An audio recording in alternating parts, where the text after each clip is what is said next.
오늘은 시편 117편의 말씀을 중심으로 찬양이 없다는 건 은혜가 없다는 것이다 라고 하는 제목의 말씀을 전하고자 합니다.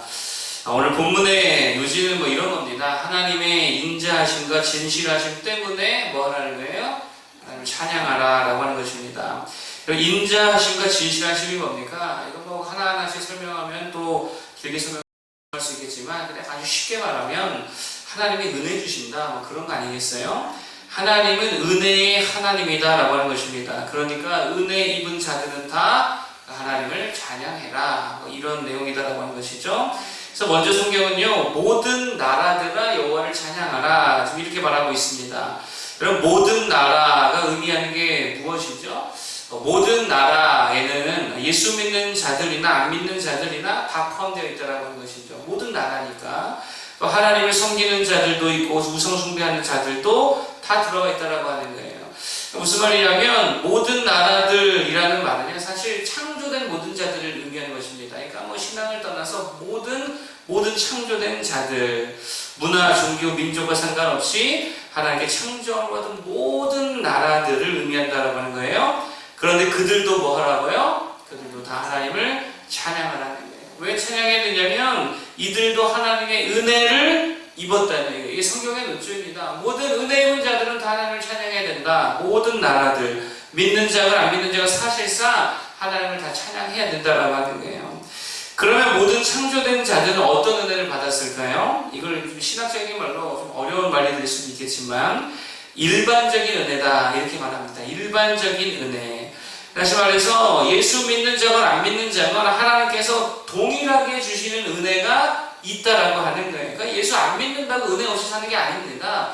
그들도 다 하나님의 은혜로 살고 있다라고 하는 거예요. 그럼 어떤 은혜냐? 예를 들면 이런 거죠. 햇빛을 주시고 이른 비와 늦은 비를 주시고 또 농사를 지으면 열매를 얻게 하시고 일을 하면 삭스를 주시고 자녀와 또 집과 재물과 건강과 재능과 자유와 권리 이런 것들을 믿음과 상관없이 누구에게나 다 주신다라고 하는 거예요. 여러분 이런 것들도 다 하나님의 은혜라는 것입니다. 그래서 일반적인 은혜라고 하기도 하고 보편적인 은혜라고 말하기도 하는 거예요. 예수 안 믿는다고 은혜가 없는 게 아니라는 것입니다. 이미 엄청난 은혜를 사실상 다 받아 살고 있다라고 하는 거예요. 그래서 사도 바울이 뭐라고 말하냐면 우리가 주를 의지하여 기동하며 섰느니라. 불신자들에게 한 말이거든요. 우리가 주를 의지하여 기동하며 섰느니라. 무슨 말이냐면 존재하는 것, 숨쉬는 것, 땅을 밟고 서 있는 것, 하나님께서 바다와 땅의 경계를 정하셔서 우리로 하여금 이 땅에서 안전하게 살게 하신 것, 또 기술들을 주셔서 집 짓고 살게 하신 것, 음식을 먹고 결혼을 하고 자녀를 낳아 기르가는 이 모든 것이 다 하나님의 은혜라는 거예요. 여러분 한번 생각해 보세요. 우리가 숨쉬는 공기만 해도 이거 없으면 우리 다 죽잖아요. 한 1분, 2분도 안 되다 죽을 거 아니에요. 숨 못 쉬면. 그래서 이게 우리가 만든 게 아니잖아요. 그렇지 않습니까? 우리가 이게 돈 주고 산 것도 아니죠. 전적으로 하나님께서 은혜로 주신 것들이라는 거예요. 그러니까 하나님의 은혜로 말미암아 우리가 생명을 지금 연장하고 있다고 하는 거예요. 그러니 존재하는 모든 나라들은 사실 하나님을 찬양해야 한다라고 하는 것입니다. 그래서 시편의 뒤에 가면 호흡이 있는 자마다 여호와를 찬양할지어다 이렇게 말하고 있는 거예요. 여러분 하나님은 마땅히 찬양받아야 될 존재이신 줄로 믿습니다. 여러분 정말 생각하면 다 하나님의 은혜라는 거죠. 손가락도 있고 내가 만든 겁니까? 하나님께서 내게 주신 것이지요. 보는 눈도 듣는 귀도 뛸 수 있는 다리도 또 눈썹과 머리카락이 다 내게 아니라는 거예요. 하나님께서 은혜로 주신 선물인 줄로 믿습니다. 그러면 뭐 해야 됩니까? 찬양해야 될 줄로 믿습니다. 일반적인 은혜가 다 있다는 거예요. 두 번째로 성경은요, 모든 백성들아 찬양해라 이렇게 말씀하고 있다는 거예요. 자, 이번에는 모든 나라들에서 범위가 조금 더 좁혀지고 있지요. 모든 백성들에게 명령하고 있습니다. 모든 백성이라는 말은 한 나라 안에 있는 모든 백성을 의미하는 것이겠죠. 그러면 그 한 나라는 어떠한 나라를 의미하는 걸까요? 하나님의 나라를 의미하는 거겠죠. 하나님의 나라의 모든 백성들아 다 하나님을 찬양해라. 그러니까 모든 나라도 창조하는 모든 자들도 찬양해야 되겠지만 특별히 모든 하나님의 백성들은 더욱더 하나님을 찬양해야 된다라고 하는 것입니다.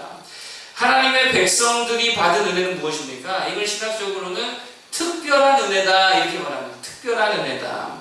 매우 특별한 은총을 우리가 받았다는 거예요. 어떤 은혜입니까? 구원의 은혜잖아요. 이건 정말 특별한 은혜 아닙니까? 예수 믿는 은혜입니다. 십자가의 죄 용서받는 은혜입니다. 하나님과 동행하는 은혜고요. 자녀의 권세된 은혜고요. 기도할 수 있는, 기도에도 응답받을 권세를 받은 은혜라는 거예요. 이 특별한 은혜를 받았다는 거예요. 여러분, 이거는요 모든 사람이 받은 은혜가 아니기 때문에 특별하다라고 말하는 것입니다. 갈대아 우루 당시에 굉장히 많은 사람들이 살고 있었습니다. 도시였기 때문에. 그런데 그 수백만의 사람들 중에서 누구만 은혜를 받았어요? 아브라함만 은혜를 받았어요. 그래서 그만 하나님의 인도함을 받아 가나안 땅으로 하나님과 동행하면서 가게 되어졌다라고 하는 거예요. 세상에 수많은 사람들이 살고 있지만 지금 뭐 거의 70억 명 넘었죠. 그렇죠? 이제 그렇게 많은 사람이 살고 있지만 오직 하나님의 백성만이 이 구속의 은혜를 받았다라고 하는 것입니다. 그래서 특별한 은혜다 이렇게 부르는 거죠. 따라서 그런 특별한 은혜를 받은 우리들은요 더욱더 하나님을 뭐 해야 됩니까? 찬양해야 됩니다. 여러분 새벽 예배에 오는 것도 이거 특별한 은혜 아닙니까? 더 하나님을 우리가 찬양할 수 있어야 된다는 거예요. 여러분 그런 생각 안 해보셨습니까? 저는요 제가 이제 한 20대에 예수님 만나기 때문에 한 몇 년 동안은 정말 이 예수님을 너무 이렇게 만나고 싶어서 간절했던 마음이 있었거든요. 그래서 이 예수님 믿음이 얼마나 감사한지 모릅니다. 그래서 지금도 그런 생각을 해요. 아, 내가 진짜 예수님 그때 안 만났으면, 안 믿었으면, 반지 내가 뭘 하고 있을까? 이런 생각을 할 때가 있거든요. 여러분, 그런 생각을 하면 정말 아찔합니다. 진짜 내가 예수 믿게 된 것이 얼마나 감사하고, 하나님께서 나를 만나주신 것이 얼마나 고마운지, 내 삶에 찾아와 주신 우리 주님이 얼마나 감격스러운지. 그래서 전도사 초창기 시절에는 제가 학생들과 그 어린 주일학교 학생들에게 그렇게 설교했어요. 하나님이 내 삶에 찾아와 주신 게 이게 얼마나 큰 은혜고 이게 복음인지 모른다. 이게 참 기쁜 일이다. 이런 이야기들도 참 많이 했었는데 여러분 그걸 생각할 때 이게 진짜 특별한 은혜라는 거예요. 그렇기 때문에 이 특별한 은혜를 받은 자들은요 더욱더 특별한 찬양을 드려야 줄로 믿습니다. 그래서 종종 시편은요 새 노래로 여호와께 노래해라 이렇게 말하는 거예요. 구원받은 자들이 부르는 노래 이게 새 노래 아니겠습니까? 여러분 정말 우리가 하나님의 특별한 은혜, 구원의 은혜를 받았다면 늘 그러한 새 노래를 하나님 앞에 올려드릴 수 있는 자들 되길 바랍니다. 아무리 그래도 모자라다라고 하는 거예요. 자 그런데 2절은요 또 이렇게 말합니다. 자 2절 한번 읽어볼까요? 117편 2절 시작. 우리에게 향하신 여호와의 인자하심이 크시고 여호와의 진실하심이 영원하미로다. 할렐루야. 아멘. 인자하심이 크다라는 말이 무슨 말이죠? 은혜 주시는 범위가 넓다는 거예요. 그렇죠? 인자하심이 크다라고 하는 것은 범위가 되게 넓다. 공간적 개념입니다. 우리가 어디를 가든지 어느 공간에 있든지 하나님께서 우리에게 은혜를 주셔요? 안 주셔요? 은혜 주신다는 거예요. 그리고 또 영원하다, 진실하심이 영원하다라고 하는 것은 시간적 개념이죠. 언제라도 하나님 은혜 주세요, 안 주세요? 언제라도 주신다는 거예요. 그러니까 우리가 어디에 있든지 은혜 주시고요. 언제라도 은혜를 주시겠다라고 하는 거예요. 자, 그러면 우리의 찬양도 어떠해야 되겠습니까? 어디를 가든지 은혜 주시면 어디 가든지 우리도 뭐 해야 돼요? 찬양하는 거예요. 언제라도 은혜 주시면 우리들도 언제라도 우리가 찬양할 수 있어야 된다는 거예요. 한국에 있든 미국에 있든 몽골에 있든 찬양해야죠. 집에 있든 교회에 있든 일하고 있든 찬양해야죠. 또 언제라도 은혜 주시기 때문에 기쁠 때든 슬플 때든 힘들 때도 외로울 때든 여전히 주의 은혜가 나와 함께 하시기에 찬양할 수 있는 자들이 되어야 될 줄 믿습니다. 바울과 실라의 찬양이 좀 그런 거 아니겠어요? 그렇죠? 그럼에도 불구하고의 찬양이었잖아요. 감옥에 있었지만 찬양할 수 있었던 힘이 어디 있었냐면 하나님의 은혜가 그 감옥에도 있었을까 없었습니까? 그 감옥에까지 미쳤다고 하는데 그 고난의 때에도 하나님의 은혜가 여전히 풍성했기 때문에 감당할 수 없을 만한 은혜가 넘쳤기 때문에 찬양하지 않을 수 없었다고 하는 거예요. 여러분 제가 어릴 때 이 주기철 목사님에 대한 영상을 교회에서 틀어줘서 본 적이 있는데 아직도 그 뇌리에 꽂힌 장면이 뭐냐면 그 목사님께서 이 못길을 걸어가시잖아요. 못길을 걸어가시면서도 뭐해요? 찬양해요. 저 높은 곳을 향한. 보셨죠?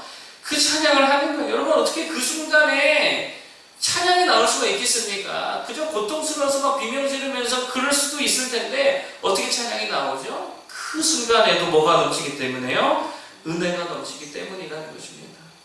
여러분, 우리가 마찬가지라는 거예요. 반드시 기억해야 될 게 뭐냐면 주의 인자는 크고 주의 진실하심은 영원하다는 거예요. 어디에 있든지 언제든지 하나님의 은혜가, 그래서 예수의 은혜가 풍성한 줄로 믿습니다.